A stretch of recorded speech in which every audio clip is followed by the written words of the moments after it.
Hi guys, welcome back to MACS Chats. So this week we're going to be talking all about dance, live performance and media. This week I'm joined with... Hi, my name is Yasmin. I am a third year student at Monash. I'm in my final year studying media communications and I major in journalism. All right, so we might start off with something a little bit simple. What is MUST for those that might not know? So MUS stands for Monash Uni Student Theatre and it's a department of the MSA. They hold productions each semester as well as other small theatre gigs throughout the year. It's welcome to everyone. There is always a role for anyone at MUST. It's super inclusive and they produce amazing work for student theatre.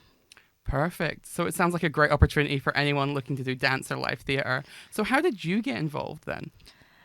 I started at MUST in my very first year and first semester at Monash. So that was 2023, semester one. There was a dance work auditioning called Wasteland. So I just thought I'd give it a go and audition because I was a dancer. I thought I may as well try dance at uni. I wasn't too sure what to expect, but doing that show kind of changed my life a little bit at uni, which was incredible. Wasteland was a huge success and we did it for the Melbourne Fringe Festival as well. I made so many new friends and that was the first show that got me involved at MUS. So I was lucky that there was a dance work as soon as I started. So you started off as like a dancer doing like an audition then, but Yeah. now what's your current title at MUST? So Sorry, I'll take that line again. What's your current title at MUST? So we don't necessarily have like titles at MUS. It just depends what you're doing each semester. So last year in semester one, I was the co-director and creator of Chrysalis, and doing Chrysalis came from Wasteland. So if I hadn't have done Wasteland, Chrysalis probably wouldn't have happened. Can you talk me through a little bit how you made that transition? Did you go, this was great fun, but I want to produce something a bit more, have a bit more creative control? Yeah, so it was myself and Su Min, who's an international student from Singapore. We were both in Wasteland and we both knew that we wanted to carry on that tradition and do another dance work. But we weren't too sure if it would happen just because we were both new to MUST and we were like, they're not going to accept a work from us. Like, we're going into our second year, we're probably not experienced enough. But we thought we would give it a go and we ended up putting in a whole application together and we got accepted. And yeah, it just took off from there. So did you have a lot of dance experience prior to coming to uni as well? Yeah. I've been dancing since I was, you know how all the mums put their kids in dance when they're young, and then I stuck with it. I took it quite seriously when I was 9, inspired from Dance Mums. Oh my god, I was going to bring that up. I know too much about Dance Moms. It's all my sister watched when I was growing up. Yeah, I know. I think I've seen every single episode of every season. I know very weird facts about that show, but yeah, so from 9 years old and then, I loved it. I did jazz and hip hop were like the main two styles I specialized in. And then, did vet dance and VC dance in year 11 and 12. I got invited to audition for Top Class Dance, which is the VCAR Season of Excellence for anyone who did VCE. So I had a lot of dance experience, which I felt ready to choreograph and direct a show. So this was your first time kind of taking that another step to having some choreography and having... That was a big step. Yeah. So what was it like? What were some of the challenges doing that? Or was it just, I'm sure it wasn't smooth sailing the whole way. There were challenges during the show, during Chrysalis. I would say the last week, it gets very intense. You really have to dedicate a lot of time when you're directing a show, but it was something that I was always willing to do, and I'm so happy that I did it. But I would say everyone has different working styles, and when you're working in a big team of all the departments, so you've got everything: lighting, costume, stage management, production management, a lot of other things. And I guess it's, sometimes you'll clash with people. So that's inevitable in every show. So I would say that was probably a challenge towards the end. But everyone who worked on the show was such amazing, talented people. There's always going to be, you know, sometimes you clash, you know. Those stressful periods, especially right before. Yeah, everyone was stressed, and we were there until midnight, past midnight when we were doing our tech rehearsal and dress rehearsals. Everyone was really tired, but I cared so much about this show, and I was willing to stay so long to make sure that everything could go as well as it could. Yeah, perfect. Could you just describe what Chrysalis was about then? Maybe. Yes. Yeah. So Chrysalis was a new dance work. It was made by scratch by myself and Sumin. It focuses on basically the process of growing up. It starts from coming out of the womb to young adulthood, and we had different segments which focused on a different life stage. So we had from, like I said, the womb, then we went to toddlers, then primary school, teenage years, 18th birthday, and reaching young adulthood. And that was sequential, and it was all showcased through dance, movement, expression. And yeah, that was what the show was about. And we also had the metaphor of a carnival ride, which linked to each stage of growing up. So we had, like, example, the Ferris wheel was the last segment to represent a full circle of life. And yeah. And so you said there were some challenges, obviously, but I assume it was very rewarding. What do you think some of the best things that you got out of that, like, taking that new role and producing this new show? What were some of the things you really, like, enjoyed taking from it? Oh, there was so many rewards and so many happy moments. Like, it was actually my 21st birthday a week before the show had opened. It was actually pretty much a year ago today as well. Like, I got this, like, birthday card, and all the cast had written such nice messages, and one girl said, like, being in this show means more to me than, you know, I've just moved to Melbourne and I was so scared, and being in this show, it just means everything to me. And, like, reading something like that, it's like I have made an impact, obviously, on someone moving to a different state to study.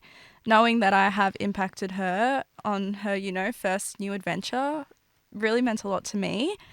And it was full of rewards, like just every rehearsal, being able to choreograph something and being able to teach. I love teaching dance. I made so many new friends from the show as well.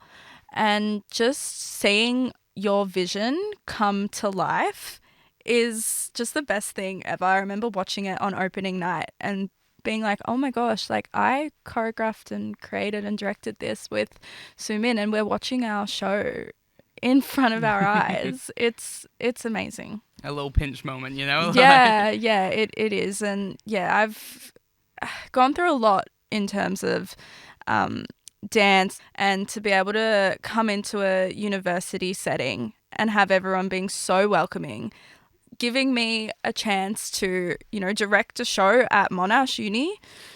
Yeah, it's something that I still always think about.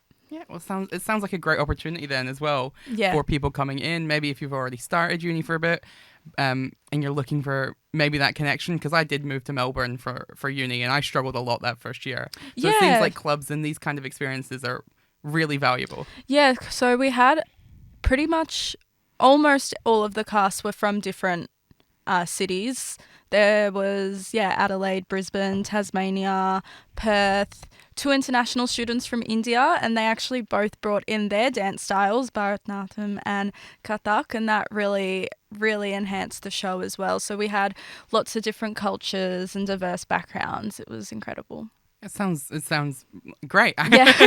Sounds like a great, you know, challenging moment, but everybody coming together and really getting something like life-changing out of it for a lot of people. So you really want to talk this week on our podcast about media involvement mixing with dance. So was there anything different for Chrysalis with media involvement? Something that you... Yeah, there was a lot of social media promotion. And I think that if there weren't, obviously, like, we're living in the digital era and everything now is found on media and social media. We have TikTok, Instagram, Facebook, and the more we promote our show, the more people will know about it. And I think that really brought people there. Like, I met some people They were two international students from India, and they both came and watched one night, and they came up to me and they said, "Oh, we found your show on TikTok." And they were both students there at Monash, and I think they lived on campus. But it was just from seeing our show on TikTok. They didn't have any theatre, background. They just wanted to come watch a show, and I was like, oh, well, good thing I marketed it on TikTok then. So what did that marketing material look like? Was there a lot of, you just described it Yeah, to there me. was a lot of reels. There was our poster, which was done by a really talented graphic designer. So we had our poster up around campus. We hoped that people would see it. We'd put it around like the LTB and, all those areas. But I would say we mostly relied on reels. We did some TikToks which kept up with the trends. So one that got a lot of views was, speaking of dance mums, there's that like trending Abby Lee sound that it's like, whether it takes 2 hours or 4 hours, I don't care. You're a part of this team. You're staying until the routine is clean. Something like that. So we both said that. And then after that, we had like the dancers dancing. So like that was a trending sound at the time related to dance. So I was like, we have to use that. So it's, being on top of the social media game is key when you're doing a show. It seems like taking advantage of that was great. We've really got to have like your finger on the pulse as well a little bit. Yeah, so we did actually have 2 marketing managers. Obviously, I was the director. I feel a bit bad sometimes. I'd always like put in my, opinions on marketing. I was like, I'm sorry, I'll let you do your job, but can we just do this TikTok and can we just post it by this time? And then, the next semester after Chrysalis, I ended up being a marketing manager on another must play, which was good. Get that out, like that. Yeah, I was like, outlet, I need to do it. I think it's still good though, especially in that director, like producer kind of higher management, I guess, side of it, to have some creative influence, or at least to be pulling all in the same direction. You know, it's better to you to be enthusiastically giving them ideas than you know. I was a bit much, but maybe a bit much. But you learn and adapt. But it's still great to have that enthusiasm, I think, and I think that shows in marketing materials. Especially like TikTok and stuff, where it's meant to be so authentic. If people are actually excited about the thing they're making, it does show a lot more. Yeah, we posted on the Must Theatre Instagram very often, but we also had 2 other shows in that semester that were opening at the same time. So if I look back, I think, I wish I made an Instagram account just dedicated to Chrysalis, and then all of our profile grid would look the same and be cohesive. Sometimes I look at people's profile grids and it's all the same theme and it looks so beautiful. And I'm like, if you just put one photo, that messes it up. But obviously, because it was Must Instagram, we had all the shows. Yeah. But looking back on it now, I was like, I wish I just created an account for the show. Something to look back on, a little collage at least. Yeah. So one of the things you really want to talk about was, and I'm really interested in, because I've done some dance, not dance from a production side, but going to see performances. My mom's really into ballet. And you want to talk about how it being kind of a live performance medium, but bringing it to people through digital media. Yeah. So do you think that's like an increase in access? Do you think maybe using that social media got more people to see the dance to see dance, or maybe get excited about dance than they would have before? Yeah, totally. I think social media is a really powerful tool for dance and the performing arts. Even when we were choreographing, we looked at Instagram reels from international choreographers and we got inspired by those ideas. And we're like, we should use that. And this choreographer is from the US. It's like, well, if they never posted that or used their social media, how would have we known that idea? And I do think always, a live performance is a live performance, and being there is always better than watching it online for sure. But you do have the option now to watch everything online, and our Q&A night we actually live streamed on Must's Instagram. So you could be anywhere in the world, and if you wanted to hear me answer questions about the show, then you could just join the live stream. Like, I know my family who were overseas joined that live stream, which was nice. So something they wouldn't have gotten to experience otherwise. And I think what you said about inspiration is really great, because at least from the audience perspective, it's hard to convince other people to go to shows, because you can say it was great and then they go, oh, what happened? And you're like, I don't have the language to describe it. Like, you have to experience it. So using that visual digital media to see more than you would otherwise, especially across country boundaries where there's like the show may never tour in Australia, like especially local productions, just small bits of choreography they're working on. So it's such a great way to see that. Was there anything that you did for maybe Must, or you maybe thinking about doing, of showcasing that choreography then on that side, maybe like recording shows, more than just the digital media marketing side, something about like delivering your choreography to other people? Yeah, I feel like once I finish, for example, like my uni degree, I'm so close. I want to continue dancing, and that was from the inspiration from this show. I was like, I want to teach again. If I get an opportunity to do another show outside of uni, like I would do it. And there's a way of like connecting with people through social media. If I put together like a bit of a portfolio, which I have done, like creating reels of, the different kind of choreography I do, you can share that. You can send it to, dance studios, wherever, and say, this is my style, even overseas, somewhere like India, for example. Like, I'm from Australia. This is the commercial jazz contemporary style I teach. Maybe people in India would want to learn something like this. I know you have your traditional dance styles. So having recordings of your things is so beneficial. It helps so much, because imagine you reach out to them and you're like, oh, I don't have any videos, but I can dance. Trust me. Yeah. So it's like having that is, it's so beneficial. So do you think then there's anything lost when you're moving thing into that like digital recording, into that screen thing? Yeah, like what would you say is lost, or maybe gained, in fact? I would say there is like being in the ambience of a theatre, for example. That's really special, and the Must Theatre is so beautiful. It's so intimate. It's smaller than usual, but it can still, I think, fits up to my show at least 55 seats ish, around that number. But yeah, if you don't attend live performance, you're kind of missing out on the vibe and the momentum of the show. But again, if you can't make it, then there is that option of, watching a video. But I would say, just with everything in life, if you can be there, then be there. But if you can't, then... From the other perspective then, I guess, from being a dancer, is there something that you get with that audience being there? Is there like... Yeah, you feel... it's different when you're in a dress rehearsal, for example. You don't have an audience. You've got like your directors watching you. And it's you get such an adrenaline rush when the audience is in front of you, when you're looking at a packed theatre. Like, no one has experienced an adrenaline rush unless they're backstage waiting to perform. Like, it is such a different feeling. It's amazing though, and the audience naturally just lifts it. You're like, oh, I'm actually doing this. Like, I'm actually performing for people. So do you think you talked about momentum, do you think that's an element of it, of like getting carried away, going, yeah, absolutely, people are watching this, I'm going to put 110% in? Yes, absolutely.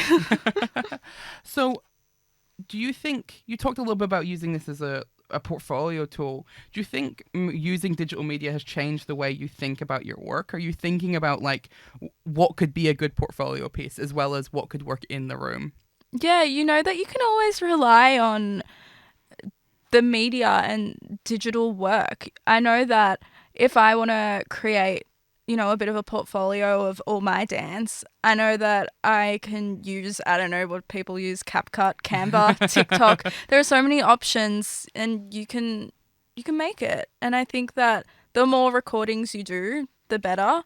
I think that without the digital world, making a dance portfolio could be pretty difficult. Like, it would be very much on in-person auditions, and you'd have to, but now everything's online. Even auditions, they're like self-tapes and you send them in. Yeah, it's different, because when I was younger, I used to get, like, my parents used to drive me to the auditions. Now it will be a self-tape. So I think that you kind of don't have any option. You have to do something online. So starting early and, doing it a heap, getting some experience is a great, maybe a needed skill then. Yeah. So on that same vein, is there any level of like journey when you were doing your own recordings, any level of like uncomfortableness at the start that you've lost? Was there anything that you've learned by doing it so much over time? I would go to that Monash dance studio sometimes, and sometimes it would be so busy to get that rehearsal room. I would go to the Monash Dance Society's practice sessions, and I'm like, okay, I want to film something today. But it's a practice session open to everyone. So you've got people in the background of the videos. So honestly, access to a studio is key. But a lot of Melbourne studios now, it's quite affordable to rent a room for an hour.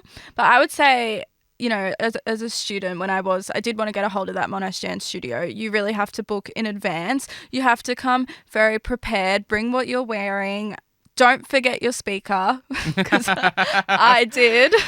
And yeah, so I think like sometimes the logistics are a little bit challenging, just like those little things. But if you go in prepared, I'm going to film things, and you have the right angle, you have a tripod, or you have someone that can film you, you will have things that you can use forever. Yeah, so was that something you did? You were like, all right, today I have this hour booked and I'm going to get like this done. Yeah, I'd pack my bag the night before because otherwise I remember once I forgot my speaker, so then I used my AirPods, but then you could see my AirPods in the video. I was like, yeah. So you've got to actually like, I was going to talk a little bit about like losing some of that spontaneity with the dance and like dancing and through recordings, but it's also a benefit that you do have to plan ahead a little bit. You've got to really consider what you're doing. You've got to put thought into every aspect, which I think then over time improves a lot of your like everything you're doing, because you're putting that thought in ahead. For sure. That's great. So what do you see happening with people using digital media for dance? You already talked about it being used for auditions. Is there any way you see it evolving further? Do you think people are going to do digital have you ever, I don't know anything about dance. I know that. Is recording a whole dance production something you can see happening? Yeah, I think so. I think that it just like boosts awareness in general. Like I see this girl from one of the new seasons of Dance Mums was teaching in Melbourne. And then I remember I commented on the post and I was like, oh, hey, like what dance style are you teaching? She's like, oh, I'm teaching lyrical. You should come. I was like, oh, like it just shows what's happening. It's just like a dance scene online, global. Yeah. So you feel that sense of community that you got so much out of at Must is just like bigger than ever. Yeah. For sure. It'll, you know what's happening. I know that hopefully one day when I go to America, I know which dance schools that I'm going to because of Instagram and YouTube. And same thing when I am going to London for a uni trip shortly. I know based on Instagram, there's a choreographer that came up just on Reels, and he put in his location, he put in the dance school he's at, and I was like, see, like I know now where to go in London to dance. Have you got a little world tour planned out? Yeah. I hope one day I can teach dance and connect with people overseas, because I'm actually half Greek and half Indian, so I love to travel. It's like one of my favorite things to do, and I love teaching dance. So I was like, can I combine those two?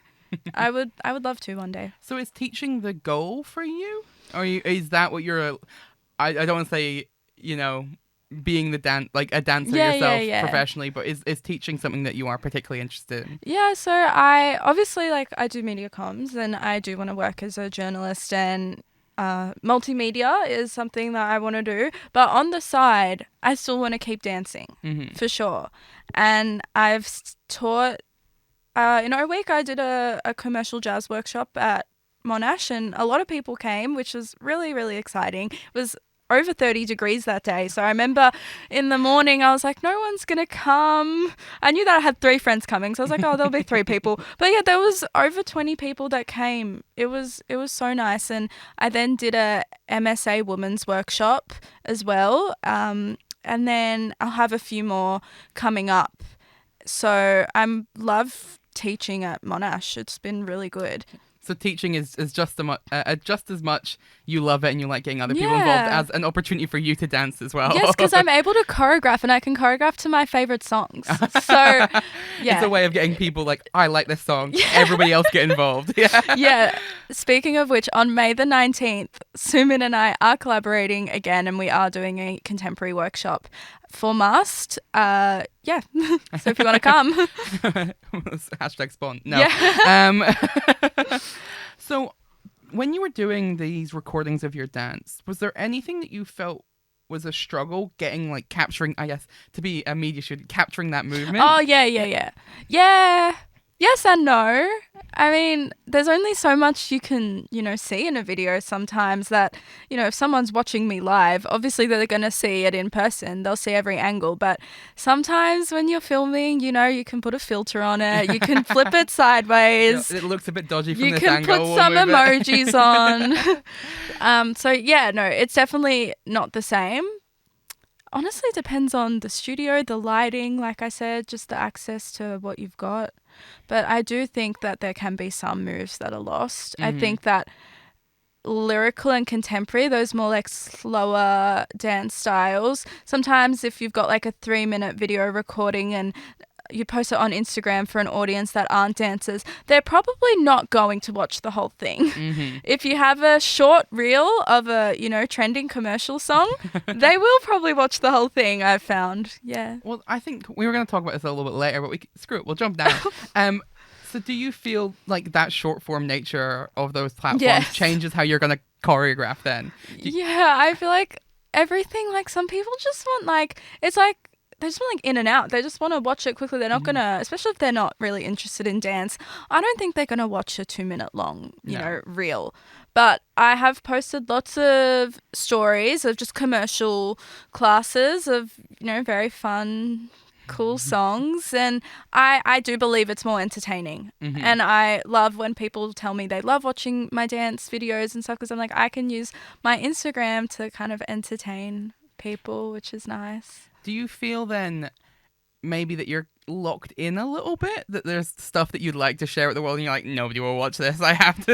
I think if you have again, it depends on your followers. So obviously my personal account, not everyone is a dancer, but they might love watching dance. Some people might be like, no, I play tennis or I don't know, just a random sport, it just depends. So I think I do have a dance account, but I'm not super active on it. I will eventually take the time to grow it and hopefully use that in the future.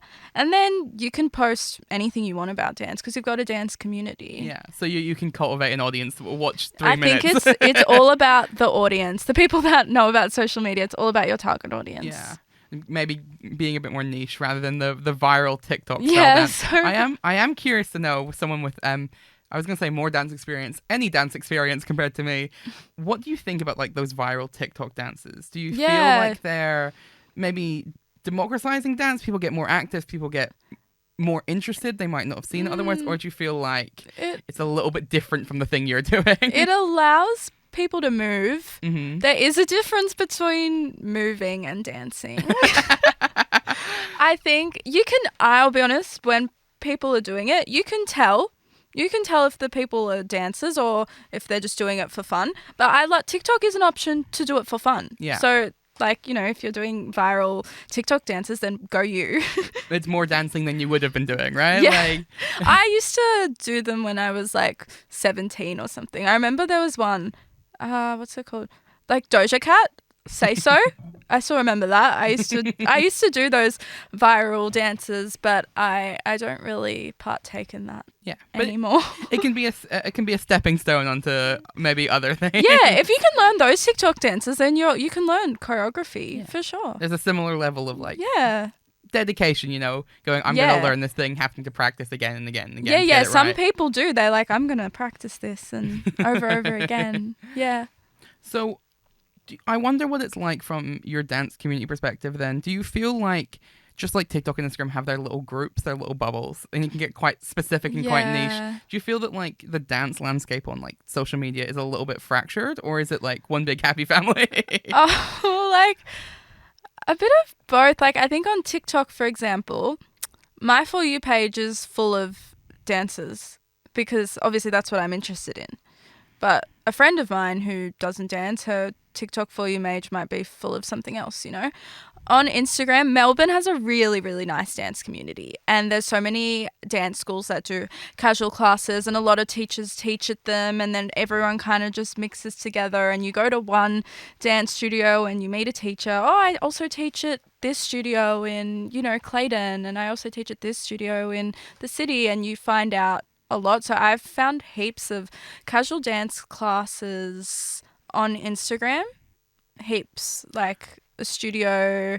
I'm doing a showcase coming up in May, and that's at a studio in the city. And that all of doing that showcase performance course was all done on Instagram. It's DM the choreographer, send them some of your videos, all on Instagram. There's no such thing as attend this live audition for this performance course, you know? It's all done on Instagram. So was a little bit of that. Oh, I've got two things I want to say. All right. Building on the like sending your material out to people, is that like cold calling? Is that like they go, oh, we're looking for people, or are you like, I've got to have a level of self-confidence here and go to you? And oh, it's like, it depends. So for this performance course that I'm doing, this commercial one, this really cool commercial choreographer, and his name is Isaac. So he like puts on his story, I'm teaching this performance course, send me through, you know, if you want to be involved, send me through some videos of you. And I sent him through just some footage of me at casual classes doing commercial. And yeah, it was good. So a lot of people in that course also, you know, sent through videos. So I think it's like a norm for dancers now. They know that they're always taking videos, uploading videos to their stories, posting TikToks. Yeah. So it's just part of that cycle now. Yeah. So building on the like Instagram community, do you feel that you're exposed to the same styles of dance, or do you feel like you're learning new things? Or no, there's so many new things. So I started doing heels last year around like October, and that was the dance school I found on Instagram, and I know some other people that have gone there, and yeah, I found heels basically on Instagram, because you see all the reels, you see the teachers doing it, what kind of choreography they're doing, and you're like, oh yeah, I'm interested in that, I'm going to go to that, you know, person's class because of what you've seen on Instagram. They also post like the song that they're teaching to as well, like a few days prior. And yeah, what else? I specialize in commercial jazz and contemporary, but I would say that through Instagram I got onto heels. And there's also like there's heaps of things, like there's K-pop as well for anyone there's that's a massive interested. K-pop scene in yeah, Melbourne, they've got a lot of classes for that if anyone's interested. Open choreography as well, like heaps. Yeah, well that sounds like great then. Yeah, it's a good Instagram dance community. So building on that, when you're talking about doing certain different styles then and learning new styles, do you feel that there's some styles that work a little bit better than on Instagram than others? You talked a little bit about just length.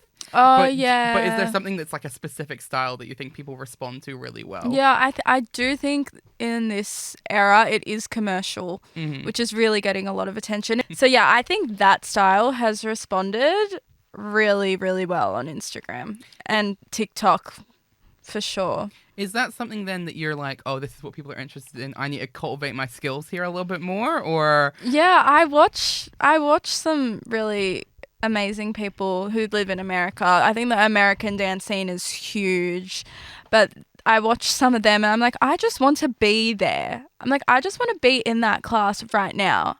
Like just from seeing this video on TikTok, it's making me, have FOMO that I'm not in a class in America and I'm going to uni. Can't just drop everything. Yeah.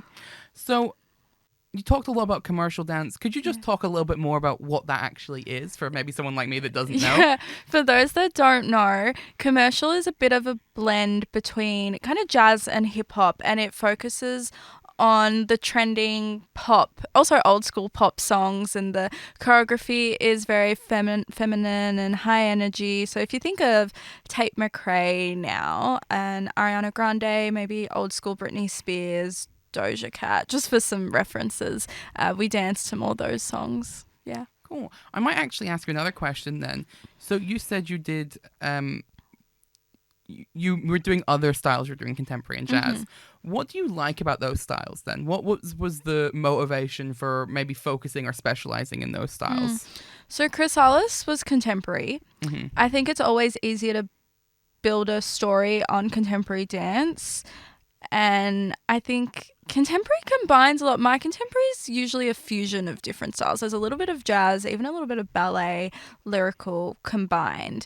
I think mostly the songs that you could think of, like people dance to now, for those that don't know, Billie Eilish, Adele, those kind of singers are for contemporary dance. I think I love contemporary dance because it's just so much about self-expression. It's free-flowing. You can be flowy. You can hit the isolations hard. And then I'm predominantly a jazz dancer, so I grew up doing jazz. And jazz has got obviously commercial. You've got Broadway jazz, theatre jazz, and yeah.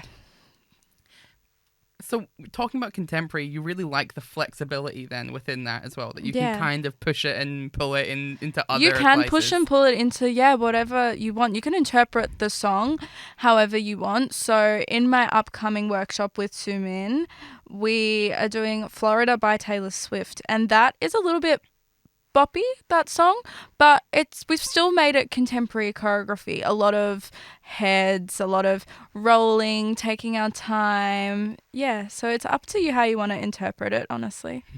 So it seems great for that kind of show production where you're telling a story or going through some kind of journey as well. Yeah. The flexibility really helps there. So is there anything, I think, moving on to the production side when you're filming, is there anything that you thought was like that you've used from the camera side to make your dances look better? Is there something that you think that here's some techniques, here's some hints that people can use to make their own dance work look better? Yeah, because we would always, like for Chrysalis, we'd always film at the end of every rehearsal. So then the dancers can watch that and think, oh, this needs to improve. I need to do this differently this time. Or, oh, I really liked how that dancer was moving. I want to, do that as well. So for sure, videos help heaps. We also, our marketing manager filmed a trailer as well at our tech rehearsal. She filmed basically the whole show and she took snippets out of that. There was also like a bit of a Q&A with myself and Sumin in that trailer as well. So that's something you didn't talk about before, but I think it's really interesting of that, like as a learning tool, being a recording thing as well. Yes, learning tool.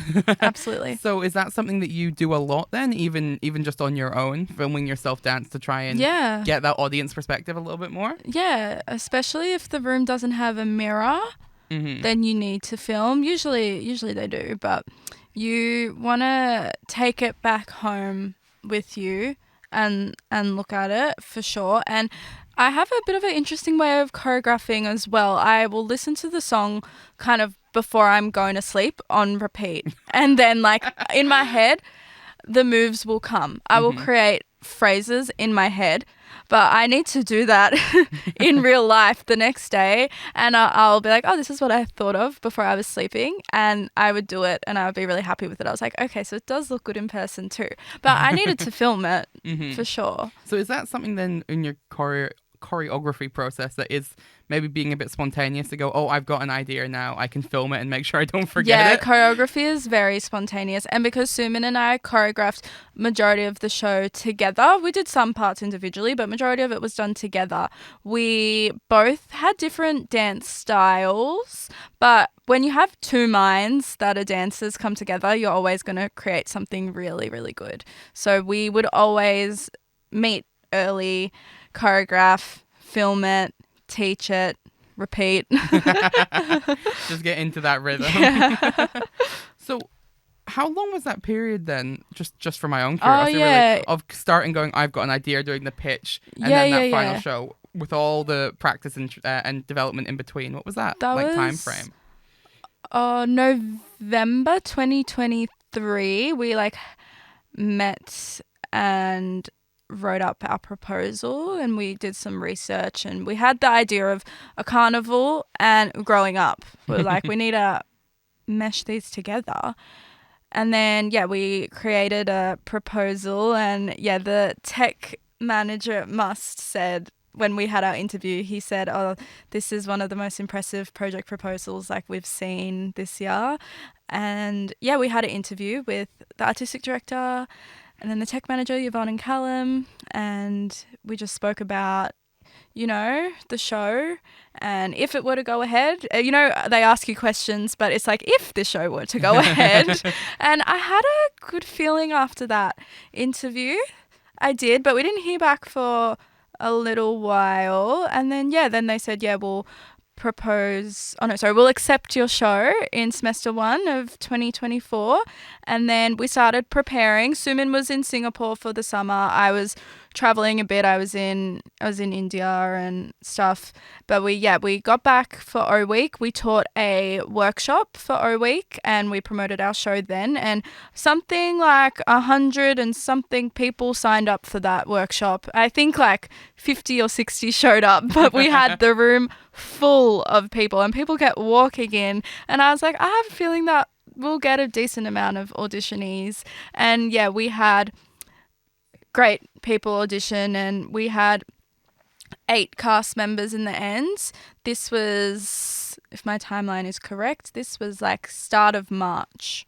We had our cast and our performance was week 10 of that semester. So May, a year ago today, basically, was our show. So we had, technically it was 9 weeks to make this a show, which isn't, it's not a lot of time. The other shows had longer, but we got it together. We got it together. With the help of everyone, all of our crew, our cast, it was, yeah. It came together like a butterfly. The metaphor continues. Yes.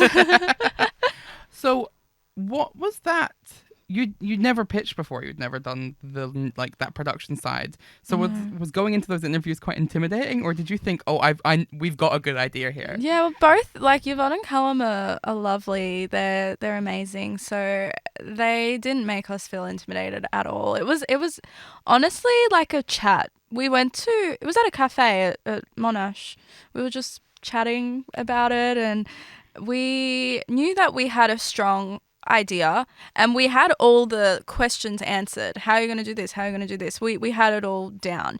It was a matter of whether, they thought it was a suitable show for Must. It just came down to that. Yeah. So if it's a suitable show and if enthusiastic, you seem like you've thought this through. Yeah.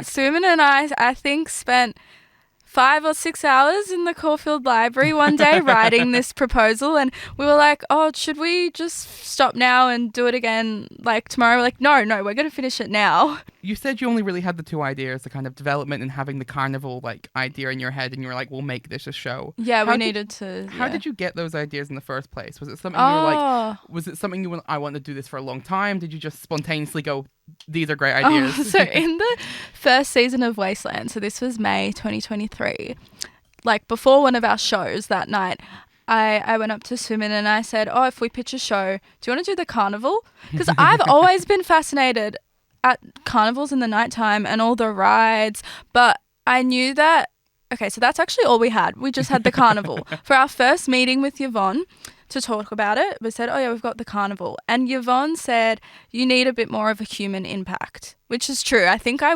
went in saying each section will be a different ride. So we were like, but there needs to be more to that. That was like our step 1, carnival.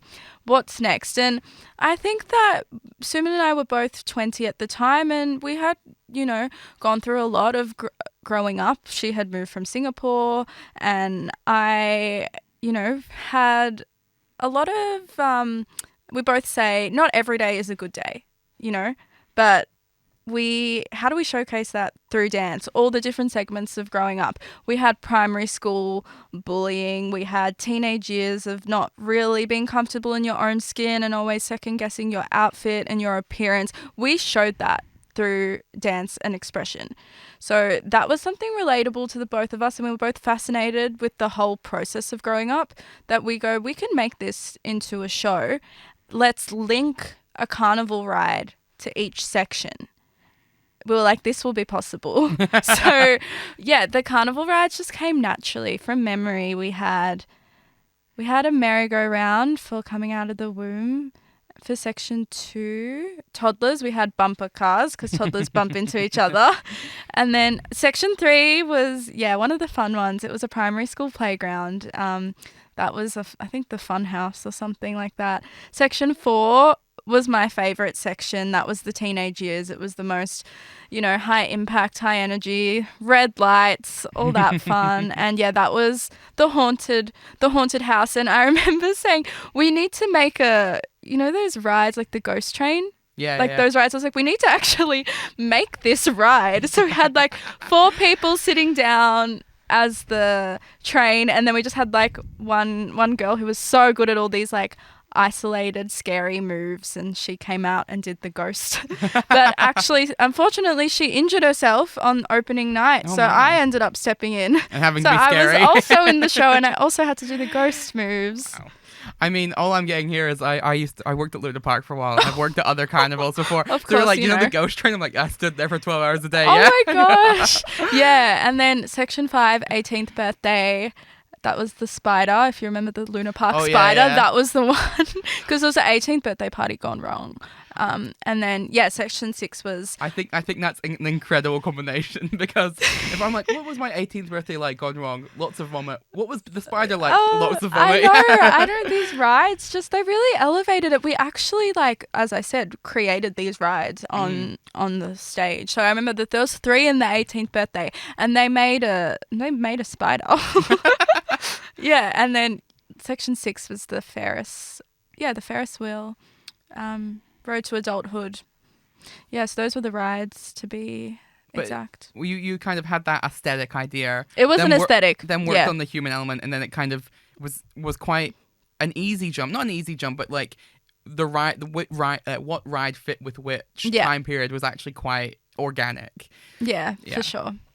All right, guys. Thank you for joining me this week, Yasmin. That was such an interesting and new chat from like MACS chats to go into. It's dance and live performance at all is really something we've never talked about. So it was a really great opportunity to come on because you're so confident and you knew so much about what to talk about. It was really great. Well, thank you so much. Chrysalis actually opened a year ago today, like I said. So if a year ago today someone's like, you'll go on a podcast and talk about it, I'd be like, oh, yay. Did you want to plug anything else? You did mention some workshops and stuff that you're running. Oh, yeah. So I think I said May the 19th, Suman and I have a workshop with MAST. It's at 5:45 to 6:45 p.m. If you go into the MAST Theatre's Instagram, at MUSTTHEATRE, and you can book through there. I will also have a few workshops during O Week and Week 1 next semester, open to everyone, and hopefully I'll plan maybe a few more, and Perfect. All right. Now the usual MACS rundown. As always, do make sure to follow us on our Instagram and all of our other socials. Do keep an eye on our Instagram story where we'll release some upcoming podcast recordings as well, or feel free to reach out using that Google form in our bio or my own email, which is somewhere on Instagram somewhere. Other than that, we'll see you. We'll be back next week. So thank you for joining us. Thank you.